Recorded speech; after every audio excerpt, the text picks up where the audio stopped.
So hello everyone. तो कल के टॉपिक में हमने सीखा था कि डेटा अपेंड कैसे करते हैं into power BI desktop. Okay, अभी डेटा अपेंड करने के बाद हम सीखने वाले हैं डेटा मॉडलिंग। अब डेटा मॉडलिंग होता क्या है कि जितने भी हमने डेटा इंपोर्ट किए हैं इनटू पावर बीआई डेस्कटॉप, उन सारे टेबल में हमें एक रिलेशनशिप क्रिएट करनी है, एक डेटा मॉडलिंग प्रोसेस करनी है।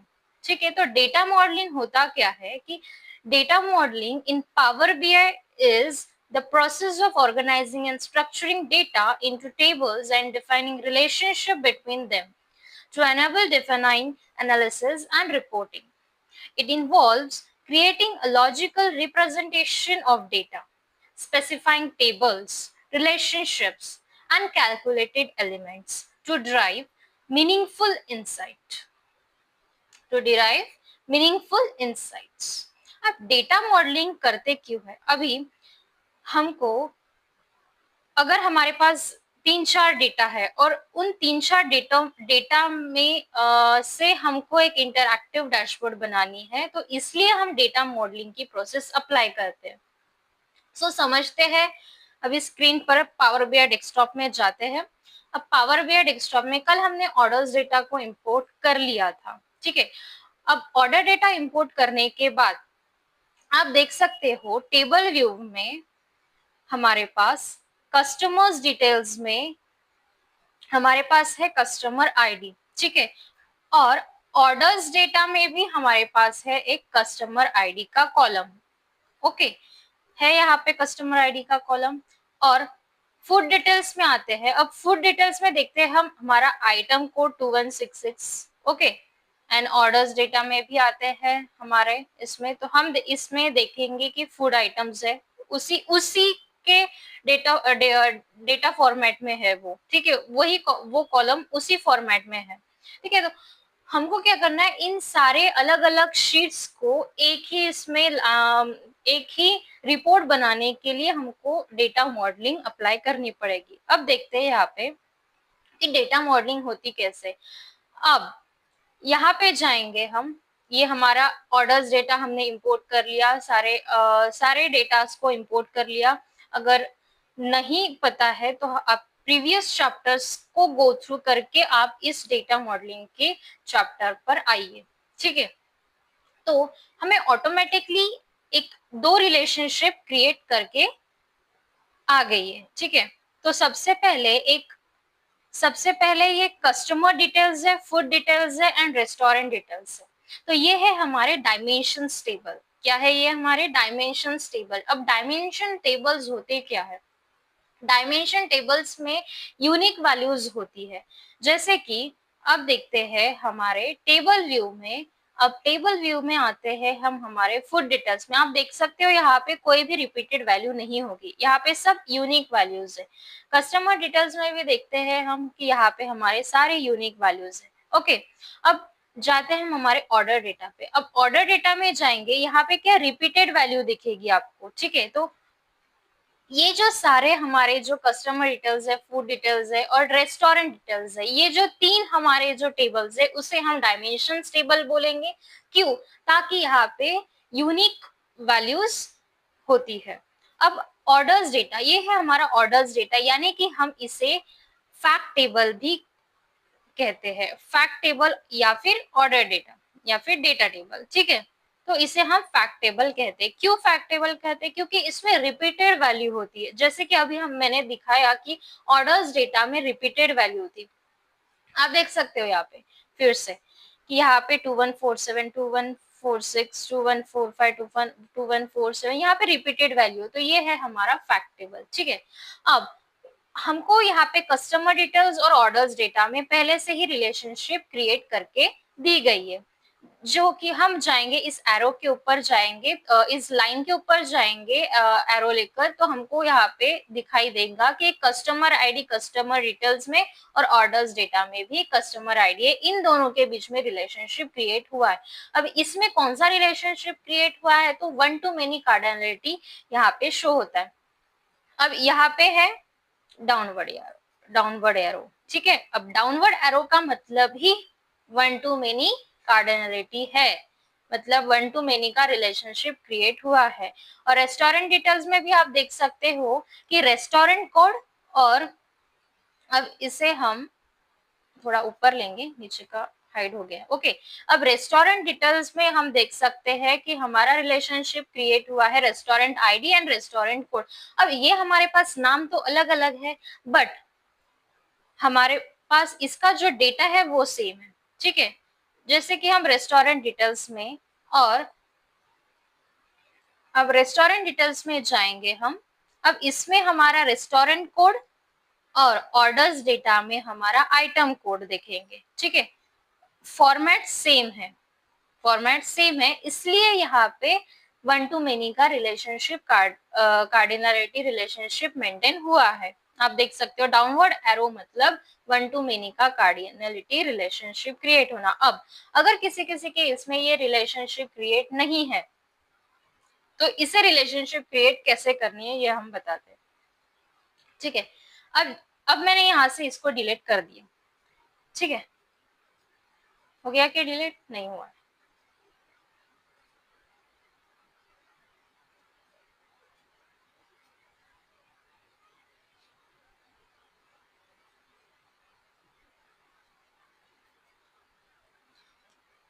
ये डिलीट हो गया है, ठीक है। अब ये रिलेशनशिप हमारा क्रिएट हो गया है। अब तो यहाँ पे हमारे पास रेस्टोरेंट डिटेल्स और ऑर्डर्स डेटा में जो रिलेशनशिप यहाँ पे था वो मैंने डिलीट कर दिया, आपको दिखाने के लिए कि इसमें हम रिलेशनशिप कैसे मेंटेन करते हैं, ठीक है, कैसे क्रिएट करते हैं। अब यहाँ पे हमारा रेस्टोरेंट कोड है, और हमारा यहाँ पे है, कहा गया हमारा आइटम कोड, ओके ओके। यहाँ पे हमारी है रेस्टोरेंट आईडी एंड यहाँ पे है रेस्टोरेंट कोड। तो इन दोनों के बीच में हमको रिलेशनशिप क्रिएट करना है। हमको क्या करना है रिलेशनशिप क्रिएट करने के लिए, रेस्टोरेंट कोड को हम ड्रैग एंड ड्रॉप करेंगे रेस्टोरेंट आईडी के ऊपर, ठीक है, हो गया। तो यहाँ पे एक पॉपअप ओपन हो गया। पॉपअप में इसको हमको यहाँ पे दिखाया वन टू मेनी रिलेशनशिप का कार्डिनलिटी टेस्ट। तो कितने प्रकार के कार्डिनलिटीज होती है, many to one, one to many, one to many and one to one and many to many, ऐसे 4 प्रकार के रिलेशनशिप्स होती है। इंटरव्यू में यह सवाल हमको पूछ सकते हैं कि कितने प्रकार की कार्डिनलिटी यहाँ पे की जाती है। तो one to many cardinality relationship create होती है, one to one, one to many and many to many, ठीक है। सेव किया हमने इसको।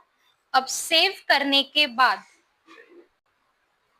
अब आप देख सकते हो स्क्रीन के ऊपर कि हमारे पास रेस्टोरेंट डिटेल्स में रेस्टोरेंट कोड और रेस्टोरेंट आईडी के बीच में रिलेशनशिप क्रिएट हुआ है। आप देख सकते हो ये जो स्क्वायर में आपको हाईलाइट हो रहा है, तो इन दोनों के बीच में यहाँ पे रिलेशनशिप क्रिएट किए हैं हमने, ठीक है।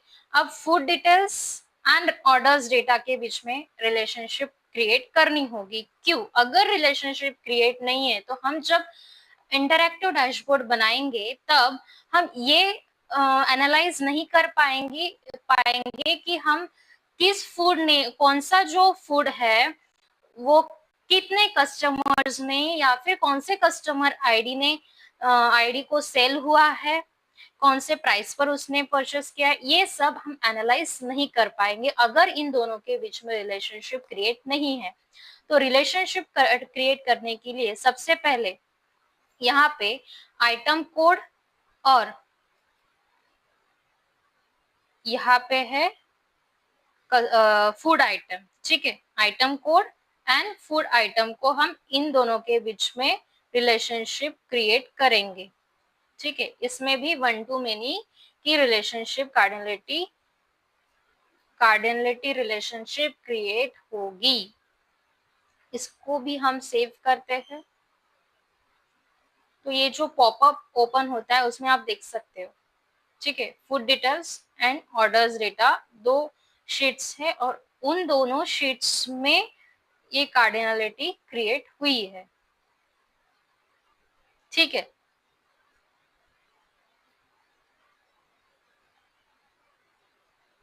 तो ये हो रहा है लोड। तो ये होती है हमारी डेटा मॉडलिंग की प्रोसेस। डेटा मॉडलिंग हम इसलिए करते हैं ताकि हम एक इंटरैक्टिव डैशबोर्ड क्रिएट कर पाए, जो भी पर्टिकुलर डिफरेंट डिफरेंट शीट्स है उन सारे शीट्स को एक करके हम एक इंटरैक्टिव डैशबोर्ड बना सके। तो ये है हमारा डेटा मॉडलिंग। अब हम देखते हैं कि ये डेटा मॉडलिंग का यूज क्या है। ठीक है, हम जाएंगे रिपोर्ट व्यू में जाएंगे। अब रिपोर्ट व्यू में जाने के बाद, ठीक है, अब रिपोर्ट व्यू में जाने के बाद हम क्या करेंगे, एक जैसे कि हम ये फूड आइटम ले लेते हैं यहाँ पे वैल्यूज, सॉरी, सबसे पहले एक तो स्टैक कॉलम चार्ट ले लेते हैं। ठीक है, कॉलम चार्ट ले लिया हमने। तो इस कॉलम चार्ट में एक्स एक्सिस पर रखते हैं हम food item and Y axis पर रखते हैं हम कस्टमर आईडी। ये ड्रैग एंड ड्रॉप करना है सिंपली इसको। ठीक है, अब food item and count of customer ID, count of distinct करेंगे हम। डिस्टिंक्ट मतलब एक ही उसमें कस्टमर आएगा।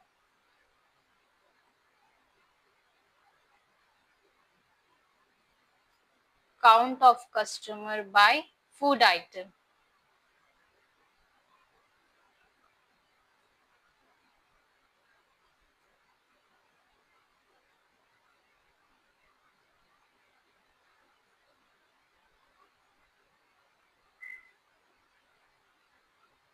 ठीक है, यहाँ पे फूड आइटम नहीं लेंगे क्योंकि इसमें भी न्यूमेरिकल वैल्यू ही है, तो हम यहाँ पे लिखेंगे फूड नेम लेंगे। ओके, फूड नेम लेंगे यहाँ पे, मतलब यहाँ पे हमारे फूड नेम्स आ गए। ठीक है, यहाँ पे आप देख सकते हैं, यहाँ पे फूड नेम्स है and count of customer ID लिया है हमने। यहाँ पे अगर हम लिखते हैं कि कस्टमर नेम वाइज अगर देना है, इसको क्रॉस किया, अगर कस्टमर नेम डालते हैं यहाँ पे तो just simply drag and drop करना है। ये कस्टमर के नेम के हिसाब से ये चार्ट बनेगा। ठीक है, तो ये ऐसे इंटरैक्टिव डैशबोर्ड बनाने के लिए हमको डेटा मॉडलिंग करनी पड़ती है ताकि सारे शीट्स का रिकॉर्ड हम एक रिपोर्ट में दिखा सके। ठीक है, तो ये है आज का हमारा डेटा मॉडलिंग, यहाँ तक ही। नेक्स्ट लेसन में हम सीखने वाले हैं चार्ट्स, पेज फॉर्मेट कैसे करते हैं, देन चार्ट्स विजुअलाइज कैसे करते हैं। ठीक है, तो आज के लिए इतना ही। So stay tuned with me and please keep watching and like, don't forget to like, share and subscribe. Okay.